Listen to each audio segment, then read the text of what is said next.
আসসালামু আলাইকুম। আজকে একটি কাপড়ের ডিজাইন আপনাদেরকে দেখাবো। একই সিস্টেমে যদি আমি সুতা সাজাই, তারপরেও ভিন্ন ভিন্নভাবে কাপড়ের ডিজাইন দেখা যায়। এই যে দেখুন, আমি এক জায়গায় দুটা সুতা দিয়েছি এবং এক জায়গায় একটা সুতা দিয়েছি। একটি সুতা ভাসতেছে, আরেকটি সুতা ভাসতেছে না। এটার কারণটা কি? এ দেখেন, স্পষ্ট একটি সুতা স্পষ্ট দেখা যাচ্ছে, আর দুটো সুতা মনে হচ্ছে ভিতরে রয়ে গেছে। আসলে ডিজাইন কিন্তু একই, কিন্তু সুতাটি দেওয়ার ধরন আলাদা। একই ফিডারে যাবে, কিন্তু ধরন আলাদা। এইটা আপনাদের এখন দেখাবো।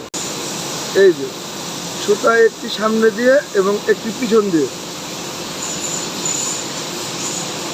এটা এইভাবে দেওয়া, এবং এটাও এই যে এই দুটি সুতা সামনে দিয়ে, মানে সামনে ব্ল্যাক কালার সুতা দেওয়া। আর আরেকটি যে সুতা আছে সেটি হলো এই যে, এটি আবার ব্ল্যাক পিছন দিয়ে দেওয়া। এই জন্যই এটা হচ্ছে। এরপরে যদি কারো কোনো কিছু জানার থাকে অবশ্যই কমেন্ট করে জানাবেন। সবাই ভালো থাকবেন। আল্লাহ হাফেজ।